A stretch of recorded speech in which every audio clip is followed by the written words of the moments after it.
Welcome to Scilights. This is my new show which is going to talk you through some of the coolest science coming out in the news this week. My name is Julia Ravey and I am almost a doctor of neuroscience. Most science is unfortunately published for other scientists to read, and I want to bring some of that really cool research to you. And what better way to do that than to talk about it? So let's see some cool science stories from the news this week. Now, you're probably all aware that the majority of science news coming out in the news at the minute is surrounding COVID-19 and the coronavirus pandemic. So I'm going to highlight one story that I think is pretty interesting and then move on to some other science because we're probably all a little bit fed up of hearing and reading about coronavirus. The coronavirus story that I'm bringing to you this week is that a group in the University of Oxford say they're 80% sure they're going to have a working vaccine for COVID-19 by September this year. That is a very short amount of time to have a viable working vaccine. Vaccines protect us from disease by causing a fake infection in your body. This causes your body to build up its defense or immune system against a specific virus. And the way it does this is by generating antibodies against the virus you've been infected with. That means that if you are infected with the actual virus, your body already has the defense system in place to fight it and kill it. And this stops you from getting the disease. Now, normally to make a vaccine, it takes years and years. And this is because you have to actually test if your vaccine is working, if it is doing the right thing. Is it targeting the right virus and making the right immune response? And also, is it safe to use in people? So there are a lot of factors that go into making a fully functional, approved vaccine. So how do a group in Oxford think they're going to have a viable working vaccine by September, which is less than 6 months away? This is because they are using part of a vaccine that has already been tested in people and animals and sort of remodeling it so it targets the current coronavirus. The part of the vaccine that this group is reusing is the vector. A vector is a transporter for genetic material to take it into cells in the body. And the genetic material in this vector can be altered so it mimics the virus that you want to give people immunity to. The vector the team at Oxford are using is a chimpanzee adenovirus vector. This vector is currently being used in clinical trials to try and treat prostate cancer and influenza, or the flu. And so it's been shown to be safe in humans. And that is one of the biggest hurdles when making a new vaccine. The current vaccine in development for the coronavirus, which causes COVID-19, is targeting the key protein on the surface of the coronavirus. This key protein lets the virus into your cells, and that's where it hijacks the replication machinery which your cells normally use to create healthy proteins, and replicates itself so it can then attack and enter other cells in the surrounding tissue. If this vaccine is successful, your body will build up antibodies to this key protein. And then if you're infected with the actual coronavirus, your body will recognise the key as foreign and attack it with those vaccine-generated antibodies. Even though this group is optimistic that we will have a viable vaccine by September this year, it will probably take a lot longer to roll out to the general public. And this is because even if the vaccine passes all of its tests, it needs to be bulked up, so lots of it needs to be made, and then it will go to people who really need it first, like those most at risk and also who work on the front line. But definitely a positive news story about coronavirus, which is what we like to hear. The next story that I came across in the news and was like, whoa, this looks really interesting, is an article that said astronauts that have been to space have enlarged brains. And this article was reporting on a brain imaging studies of astronauts who have landed from space travel and followed them for a year after that. This study had been conducted because following space travel, some astronauts do report changes to their vision. It is thought that these problems occur due to an increase in pressure in the fluid in astronauts' heads, which occurs during space travel. So researchers decided to scan the brains of 11 astronauts the day after they landed from a space trip. And then they followed them for 360 days after that. And they used a scanning technique called fMRI scanning. The scans revealed that the astronauts tested had changes to their brains even a year after space travel. On average, the subjects had increased volume of their brain in total, enlarged ventricles, which are the cavities in your brain where this fluid can flow through, and also increased levels of this fluid which flows through the brain. These results suggest that space travel can alter the brain for an extensive period of time and cause some of these visual problems. However, there are a few limitations to this study. The first one, which is a biggie, is that this study did not have a control group. all of the astronaut data was normalised to results that had been collected in previous studies. So this makes it a little bit more tricky to interpret, because what if there was something in this machine which picked up, a slightly larger brain volume on average anyway? Also, the brains of these astronauts were not scanned during flight or before flight. During flight would be a bit tricky because I don't know how you can get an MRI scanner into space, but it would be really nice to have scans of their brain before and during space travel to see when these effects start to take place. Also, there were only 11 astronauts in this study, and 10 of those astronauts were men.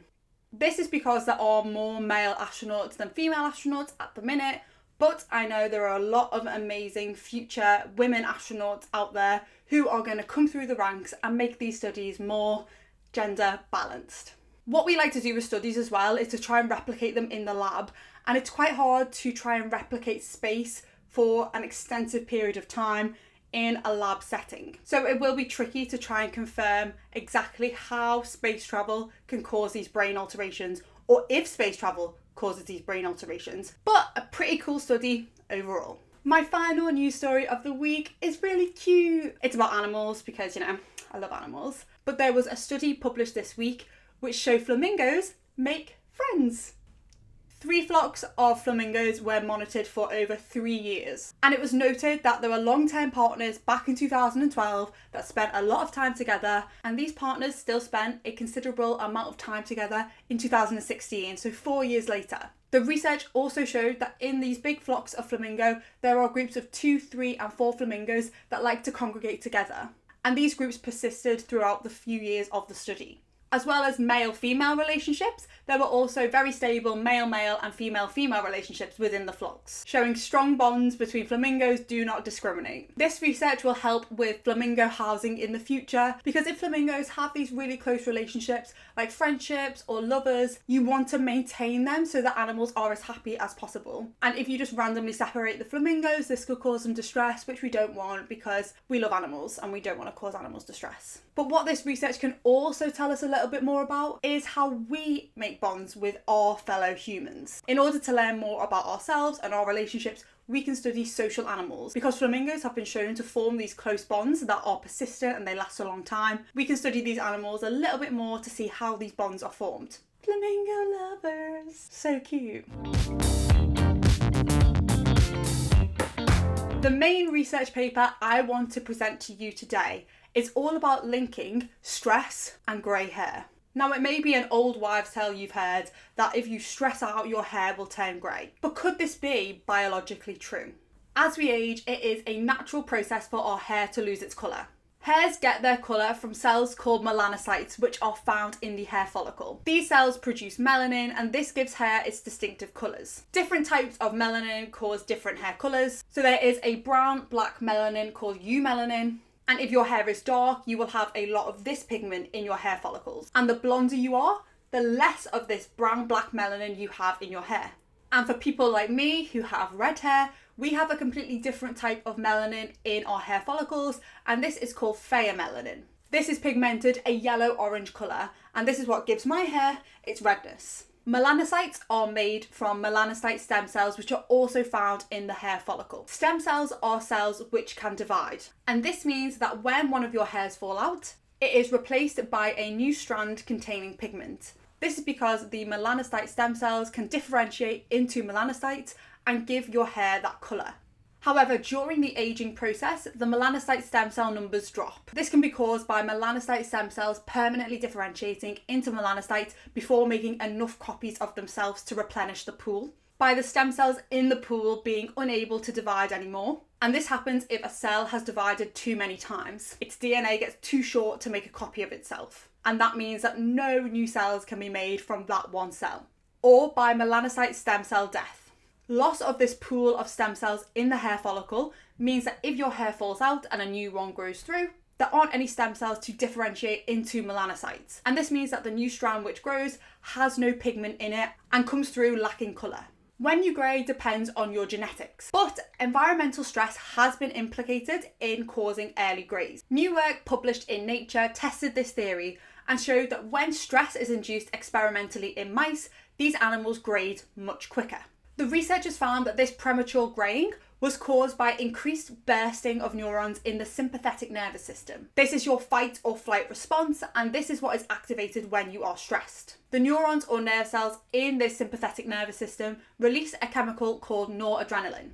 This increased bursting activity led the melanocyte stem cells to rapidly divide and then permanently differentiate, and this depleted the pool of stem cells in the hair follicle. And the researchers also found that when they blocked the receptors on these cells, which is activated by noradrenaline, pigment loss was massively reduced. And this indicates that the chemical noradrenaline has a strong role in causing these cells to permanently differentiate and depleting the pool of stem cells. This is super interesting work, even far beyond the mechanism of how our hair greys, because this study can tell us more about the physical effects stress has on the human body. This work was done in mice, and the experimentally induced stress that they used is not really mimicking the stress that we face on a day-to-day basis. So it would be cool to see if these mechanisms actually do happen in people as well.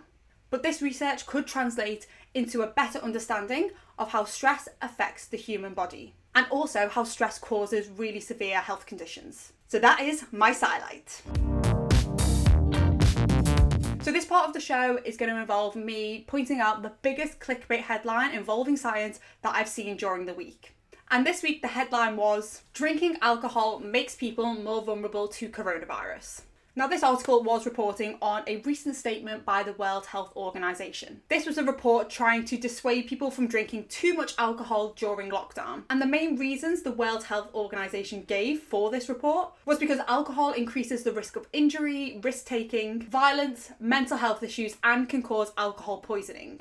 But the headline of the article suggests that if I have a glass of wine on a Friday night, I am more susceptible to coronavirus. There have been a lot of scientific studies that look into the relationship between alcohol consumption and the immune system. And there has been found that if you drink too much alcohol, your immune system can be compromised. But most of these studies were done in people who excessively drink. It's not really clear how having a couple of gin and tonics on a Saturday night will impact your immune system. The main reason that the World Health Organization released this report was there were myths flying around the internet that drinking high alcohol content will kill coronavirus. Just because alcohol products on your hands can kill the virus, drinking that percentage of alcohol is extremely dangerous. So the World Health Organization put out a statement saying that drinking high percentage alcohol is extremely dangerous and could be fatal.